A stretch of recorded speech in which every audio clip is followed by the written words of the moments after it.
I seen a bit of violence perpetrated at a real young age from old man to my old lady. Sexual abuse within the whānaus is quite rife here. Murder-suicide is really high here. I was an active member for a little over 12 to 13 years. I went deep enough to become institutionalized, prone to violence. Yeah, all up around just under 15 years, bro. I just got out in August of last year, trying to rebuild ourselves. Me and the bro got together, started running our own workshop up there and talking about those in a safe environment, and that's how this come about. Young soldier of God, steady march. Ko ai au, o Regan Wiremu Te Rangi Ka Tuari Tuku Ingoa. I was born in Gisborne, from Gisborne. My whānau's from Tolaga Bay, Rangitukia, Te Aroro. Kia ora whānau, James Esther Nielsen, 30 years old. Come from the coast here, Uawa, Te Aroro, and I was raised in town. In the inception of this kaupapa, we had both just recently got out of prison, got out of the system, trying to rebuild ourselves, trying to find answers to some of the questions that we didn't know answers to. We attended a couple classes with some of the local rōpus around, and then there was a problem in our little communities up the coast there. So me and the bro got together, powwowed with a couple of the bros in town, and then reached out to some whānau, Uncle Kiriama Blackman, my auntie Kelly Blackman, and got the Surf Lifesaving Club up in Tolaga Bay, and then started running our own workshop up there and just opening up a safe place for other brothers and whānau to come and just talk about some of the more hassling things that maybe they don't want to talk about with their whānau, and just trying our best with the experience and the life decisions and some of the mistakes and some of the things we've learned, and talking about those in a safe environment. And that's how this come about. And we've been doing it roughly for about 1.5 months now. It's been meke, bro. Honestly, it really has. It's been really rewarding. We've been doing some volunteer work with Red Cross and some of the local iwi, going out and playing ball with kids and all the youth, and just, really trying new things, really, bro.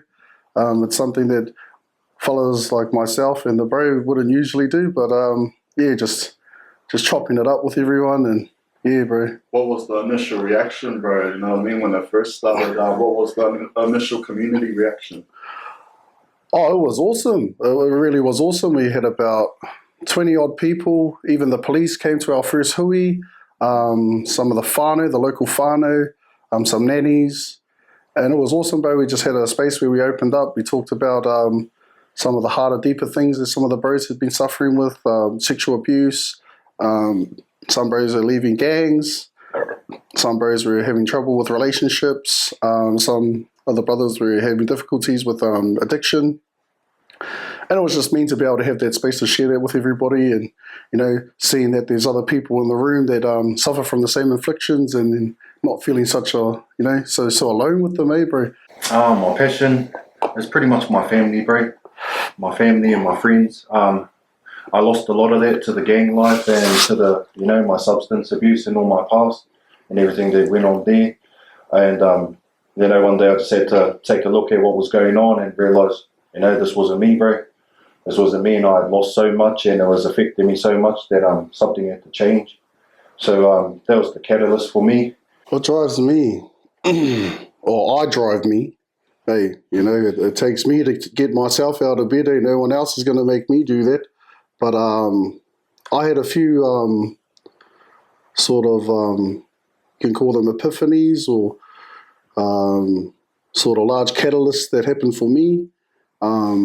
One was in my time of being incarcerated, and this isn't for everybody, but I picked up the Bible, right? So now you can pick up the Bible and you can read some scriptures, and some of it can resonate with you, and some of it can confuse you. But for me, I actually believed in it. I believed in the sacrifice that Jesus Christ made, and that's something that I keep for me. That's a tohu I keep for me. That's not something I, preach out to others. But that's a personal thing, a personal journey I went on my haringa. Another one was my grandfather. Blackie Ka, Wuramu Ka. Him passing, he's always been very pinnacle in my life. He's always been someone I could lean on.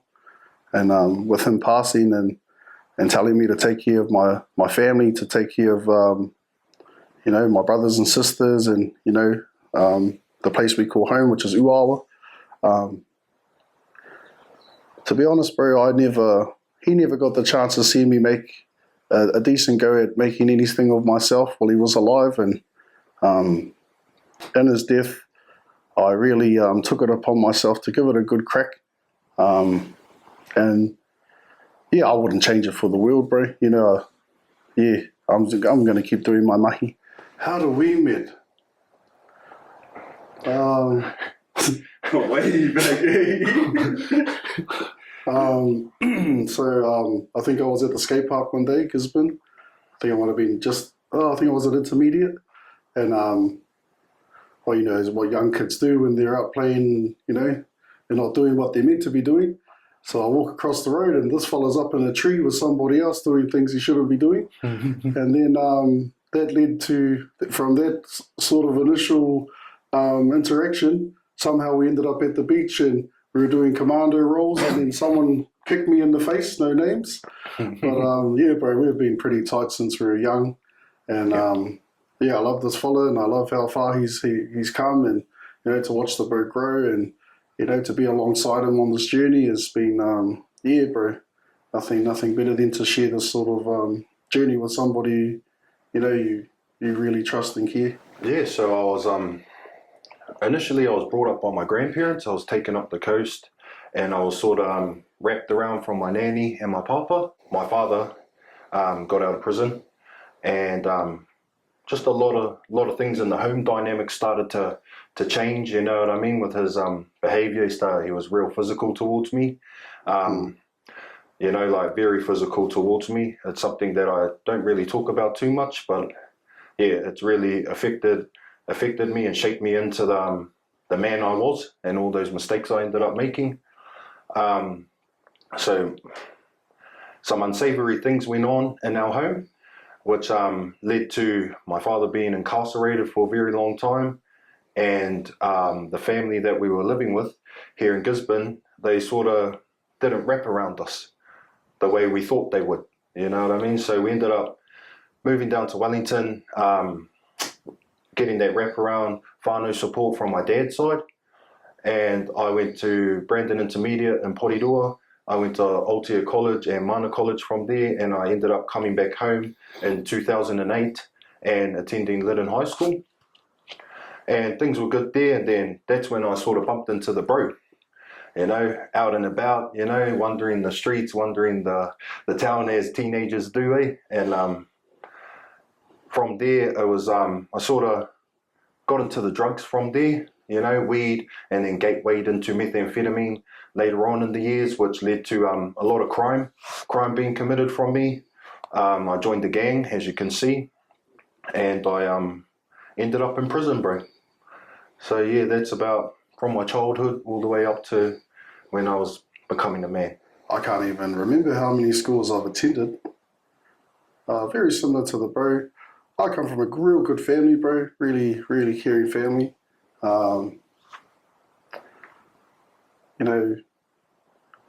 It wasn't perfect, but we had 3 meals a day sometimes. We had some good role models. We got cuddles and kisses from our aunties and from our nans and from my mum and that. But I never had a father in the picture. That's something that really affected me as a kid. I seen a bit of violence perpetrated at a real young age from old man to my old lady, and that sort of stuff seemed a bit normalised. When my grandfather used to beat my nan and stuff like that, so it was sort of generationally ingrained in us that a woman's job is to be quiet and do her job, which is take care of the kids, feed us, and it's a man's job to get on the piss, and if you get too lippy, you get a whack. So that sort of got ingrained in me at a young age, and being from here, we ended up going to kaupapa Māori, kohanga, and then we got picked up after my old man went to prison and got moved to Auckland, which was like just a total culture shock, bro. Completely culture shocked.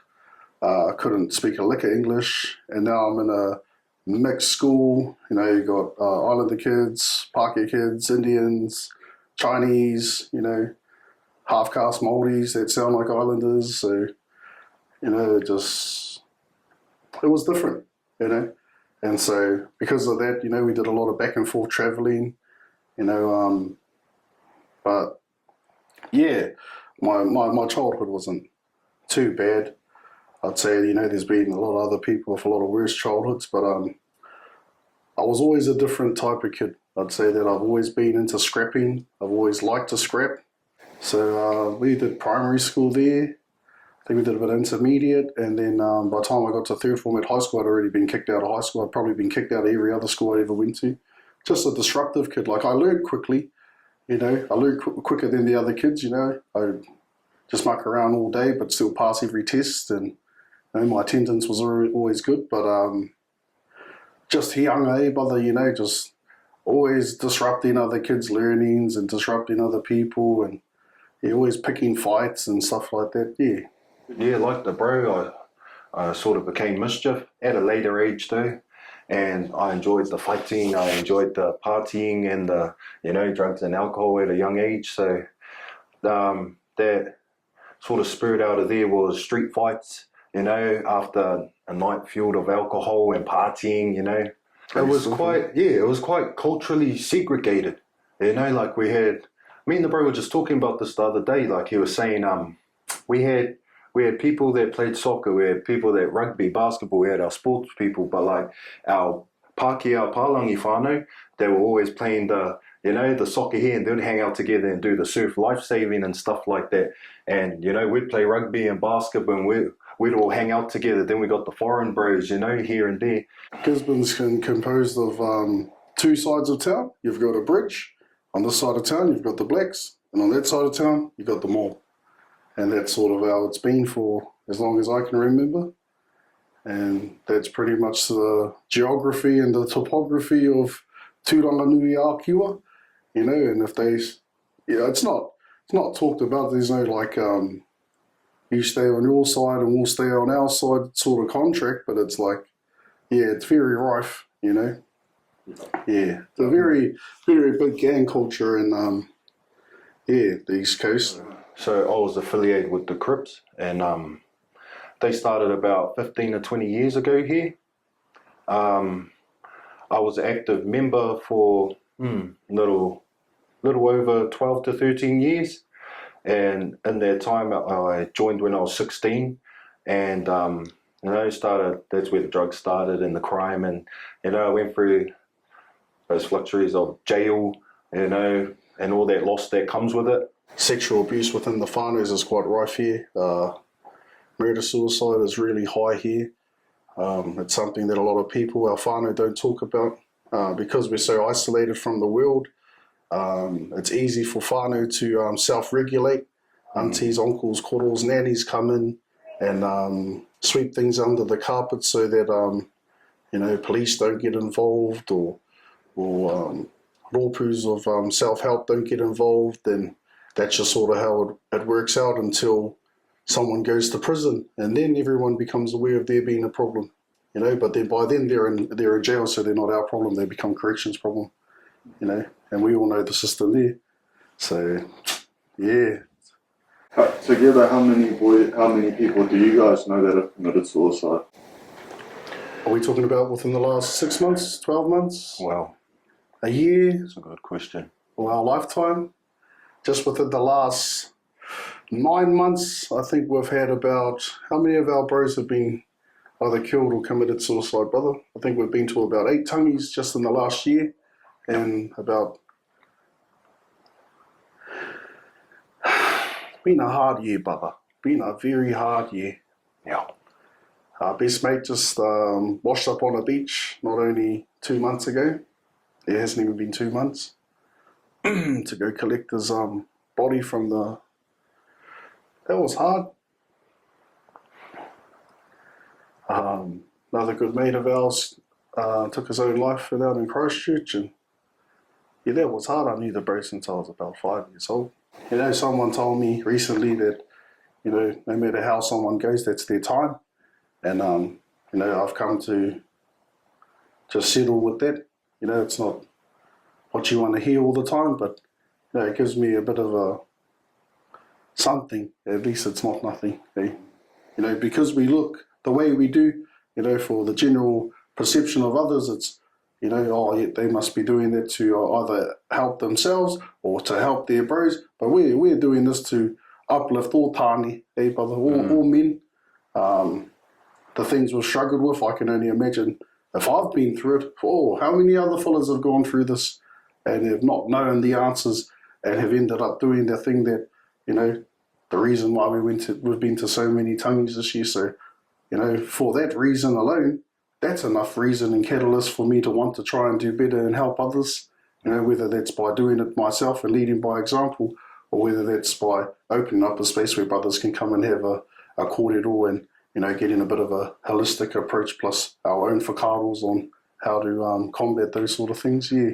Did you know anyone that was, like the mahi you guys are doing now, growing up, did you know anyone that was doing anything like this? Hell no. Nah, not really. Like the bro said, it was just family and friends would just distance themselves. You know what I mean, bro? Like we wouldn't really get the talking to. Like you get the odd talking to from your mum. Hey, as mum gives you a telling off, don't do this, don't do that. But we were already at that age where no matter what they said, brother, you know, we were going to do what we want to do, brother. You know, so regardless, we were destined for this path. Yeah, so I grew up in a little community in Gisborne called Kaiti, which is a one half suburb of Gisborne, and yeah, they don't f around. Hey, you want to f around, you'll find out. Yeah, that's just the mentality of that place, and, you know, and it's a place where if you f with one person, you're bound to with the whole family, because everyone's going to come out. If you like to scrap, you know, all you got to do is pump the fist and you got your scrap. You know, so it was easier to go that way, and I like the colour blue anyway, so I was patched with the moon ka, Turanganui Akiwa. Yeah, these have never been a decoration for me. This was a declaration of where my heart is, where my tono is, and yeah, I still love my bros. I only hope that one day they too might consider trying to do things differently and trying to give some of this stuff a go and empowering themselves. I know a lot of the bros have displaced in terms of having their tamariki, a home, family dynamic sort of stuff, and I'd only hope the best for them and want that for them too. So I think I joined the Mongoose in 2015 or 14? Might have been 15. Yeah, and I've been with the bros since. Before that, I was with Black Pearl Hawke's Bay, and then before that I was with the bros, with the Crips. Yeah, so I was a Crip before I went to prison. Went to prison and I started fighting fellas you're not meant to fight. I was picking scraps with all the fellas you're not meant to pick scraps with.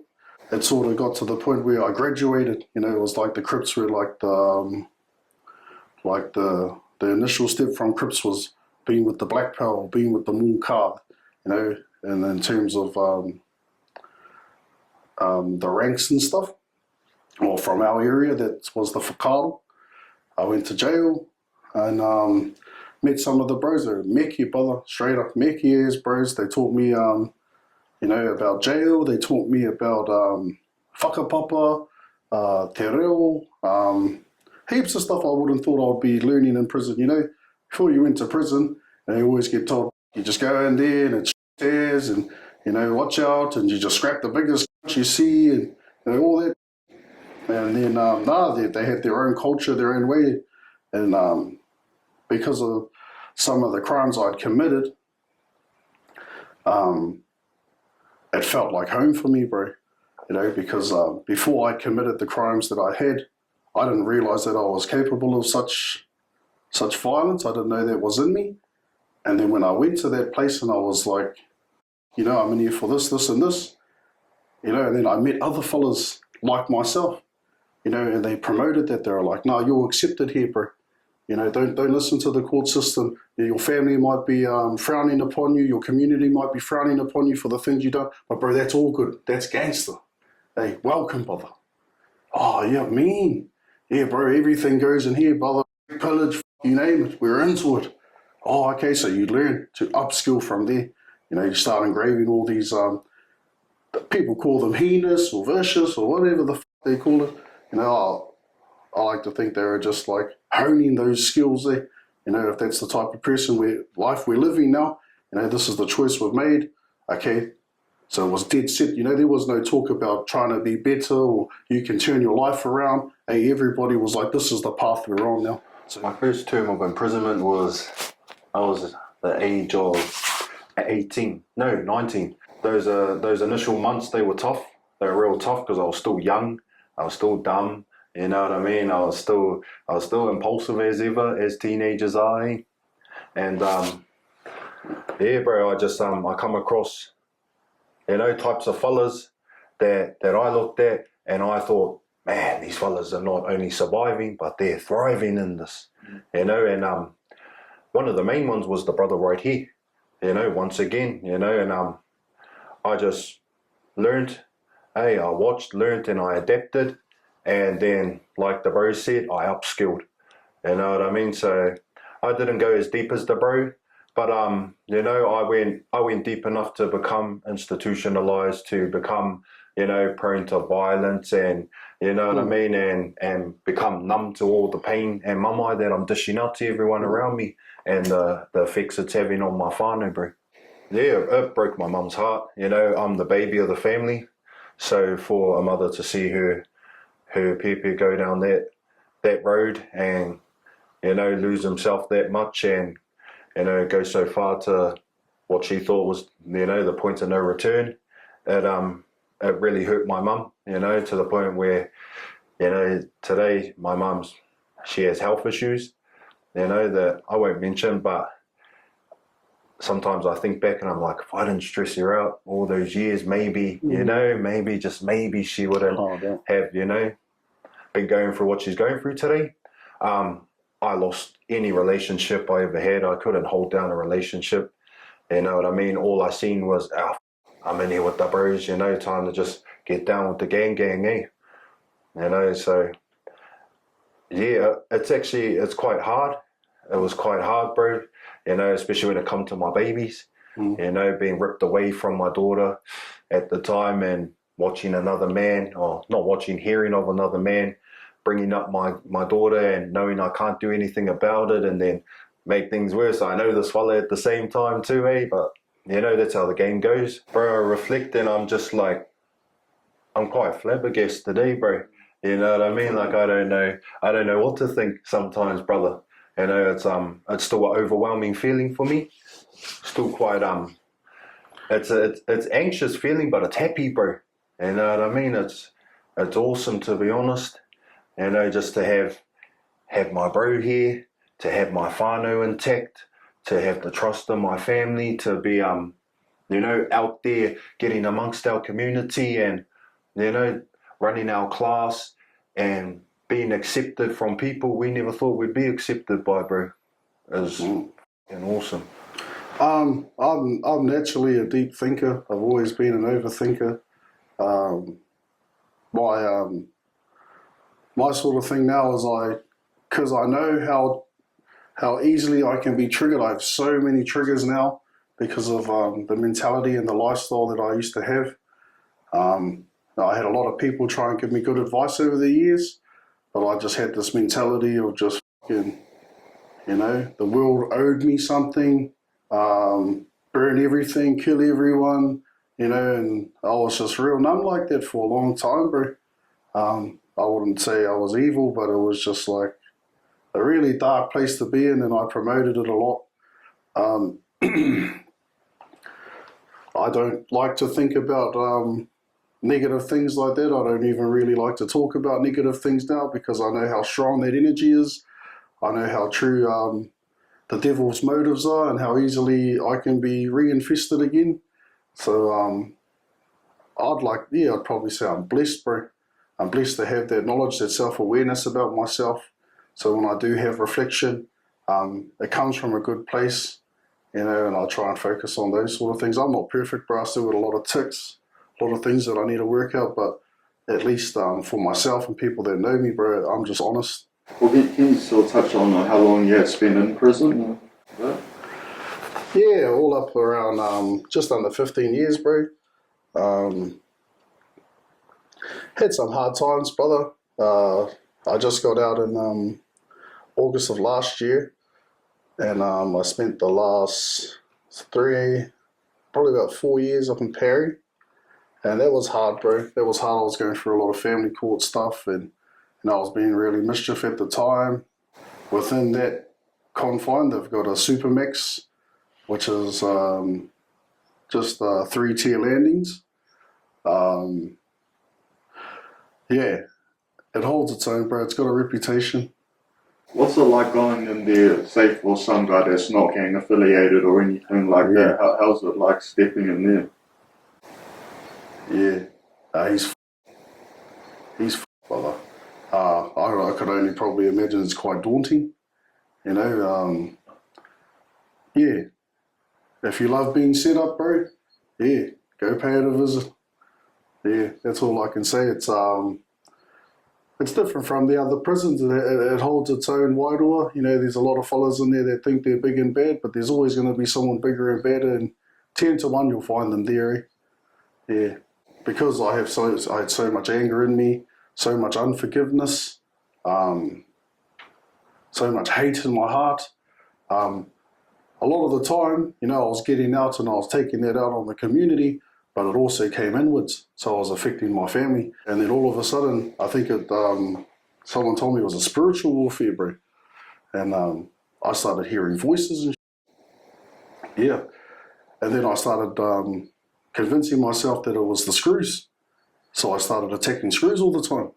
And then when it wasn't the screws, it must be the inmates. So I started attacking the inmates, and everywhere I went, I just always had these things I kept hearing, and I didn't know why I was hearing them. And they f***ed me up, bro. It's real. Yeah, straight up. I don't care who you are or what your opinion is.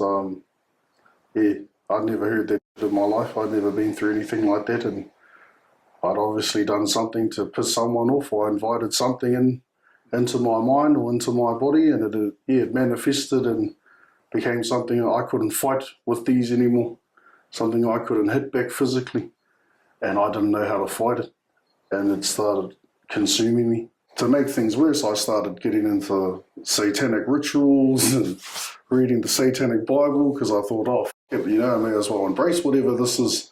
So I started trying to connect with it. And no, that didn't help. That just intensified it, and it super bashed me. So then when I was up in Perry, I ended up down in what they call the Supermax unit, the pound. And there were a couple of brothers down there. And they talked to me about it one night. And, there's other brothers, they come, they try and offer each other, so we're all striving to, maintain and, stay in our lanes. Some brothers come to me with the Quran, some brothers come to me with the Mormon religion, but these two good bros, love these bros. They talk to me about Jesus Christ and Christianity, and bro, I don't know what it was, but the bro said to me, he goes, brother, check this out, brother. You open up that book and watch everyone around us start acting out of it, bro, and watch everything just start being f***ing out of it, bro. Every time you try and do something good for yourself, bro, some f***ed up shit will start happening around you. And I was thinking, these f***ing loony c***s, But no f***ing shit, bro. I go and pick the Bible up. No shit, brother. I'm making like cat noises, cow noises on the doors. Hey, and it was every time I try to do like some spiritual healing shit, bro. And I was like, hey, what the fuck's going on here? There's some bit of a truth going on here. Channels would change themselves. And every time I started getting myself on a straight path, or you know, I stopped playing into some of the politic games and, you know, just started trying to do my leg, bro. And especially when the Bible come into it, it's like, yeah, I don't know, brother. Yeah. Something spooky. But anyway, I missed out on such a big chunk of my life. I wanted to have a little bit of fun. I missed out on the Christmas and the birthdays and the New Year's. Oh, I want to have some fun. But then, you know, I still had probation and parole and stuff, so I still was self-conscious about, you know, if I do these shit, it's going to lead to all those fuck-ups. It's probably going to lead back to prison. So I was really juggling, you know, my commitment to what I was going to do. And, yeah, but done it. Hey, done it. Yeah. What would you say was one of the first big steps you took now to where you are now? For me, brother, was giving up the crack. Meth or P has always been a fucking hard struggle for me, bro. I've always loved smoking crack. I've always liked the lifestyle of smoking crack, stand over, handovers. You know, I've never really given a fuck. I haven't really had things to give a fuck about. I thought it was fun. Having a home, bro. Yeah, having somewhere I could actually call my own home. You know, it's a lot of shell-shocking things. Even just getting my own toilet paper, buying my own food. Yeah, getting the gas, driving a car on the motorway. That was pretty daunting. Yeah, so a lot of different experiences. A lot of empowering experiences that I took in my stride and just found the positive in them eventually. Yeah.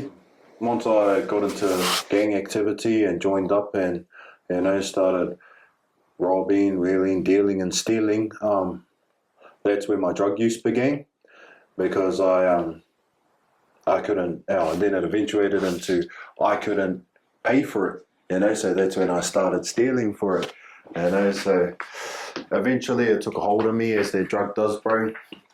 It ripped everything away from me, brother. It made me a shell of a man to the point where I didn't even recognize myself, you know, so yeah, bro, meth has played a huge part, not only in my journey, but my reasoning behind the blessings I've caught so far. I've been clean, what's this month? September, 1 year and 9 months. I've been clean, bro. And I've just given up the green this year too. So I'm about 8 or 9 or so months clean off that too. So first time in about 15 years that I've been completely drug free, ever since I was a teenager and, you know, joined the gang and started doing all those unsavory antics. I want to say, bro, like in all my years in jail, I was never deemed worthy to do any courses, any anger management courses, any drug rehabilitative courses, any violence preventative courses, any sort of rehabilitation. So yeah, let that be a testament to anybody that's struggling with, you know, inadequacy or feeling like they're ready to make that step, or whether they're worthy or not. Because I'm living proof of somebody that, you know, literally had never ever and would never even give or consider doing something like that.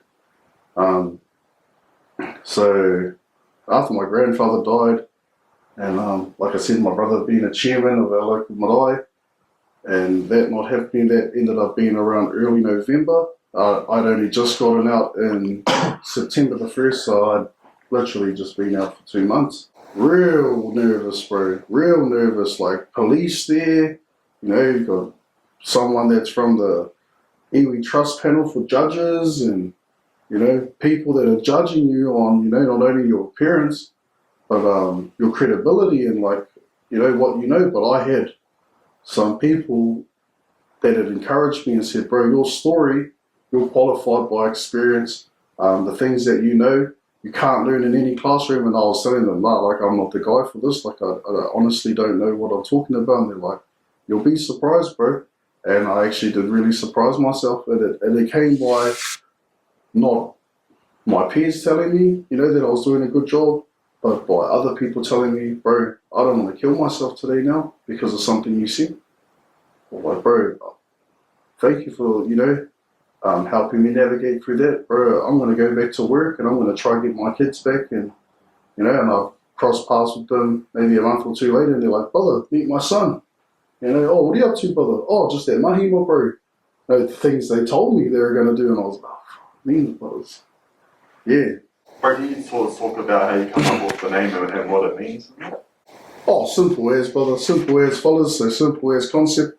Hauora means well-being. And 35 is the name of the highway that we all live on or we're all from. State Highway 35, not to the East Coast. And so we just went Hauora 35 and just put them together. Well-being for our yeah. Our plans are just keep rubbing shoulders with fellas like yourself, other leaders, other rangatira, upskill, learn more tools, but carry on the trajectory and the narrative that they're running with. I know we haven't gotten into a lot of detail of some of the crimes and a lot of the stuff we went through in prison and stuff like that, but we want to just keep doing what we're doing now, and we see the fruits in the labor. We're starting to grow leaders in our community. We're starting to uplift ourselves. Although life is good, life is real good. Just having everything intact for once. You know what I mean? Like going back to earlier, not only the love but the trust of your family, your peers, community, etc. For myself, I have a passion on the side, which is basketball. So I've been able to go into the league this year and showcase my talent, connect with the rangatahi, with other men, around this town who wouldn't normally get the chance to, rub shoulders and speak words with fellas like I see. So that's quite fulfilling for me. That's my release, that's my healing, and that's my, my bit of everything on the side. But bro, all in all, I'm loving life at the moment and I'm happy for once. I finally dealt with some things that that I never thought I'd ever talk about, from my own experiences with sexual abuse and my own inadequacies and insecurities and stuff to do with not being able to forgive others and stuff like that. Those are only ever dreams, bro. To be self-employed, to have my own mana back. Those are things that I never thought that I would ever get to. And I can honestly say, bro, I actually like who I am now. I actually love the man that I'm becoming now. I actually love me. For a long time I was always mongi gek, teeth and neck. And now, I hated Regan. I didn't like who Regan was. Regan wasn't a good person. Regan wasn't someone I wanted to know.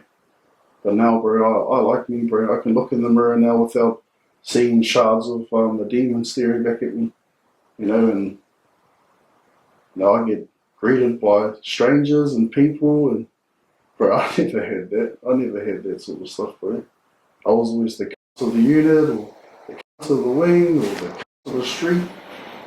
People closed doors when I used to drive down the road, and my brothers, my sisters, my whānau, you were loved. You are loved. You can love yourself.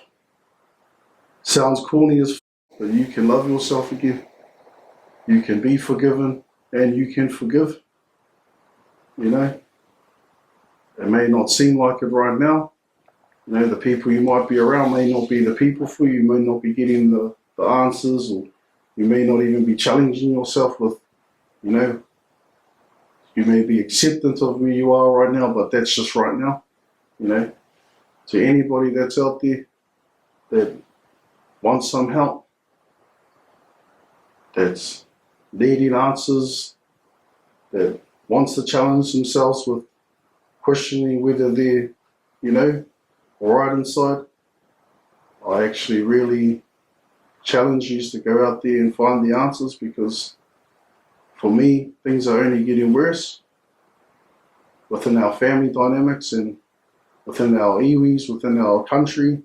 And the more you educate yourself and empower yourself with the knowledge of how to conduct yourself, how to be a better father, how to be present, how to control your anger, timing, breathing, the better everyone's going to be for it. But it starts with ourselves.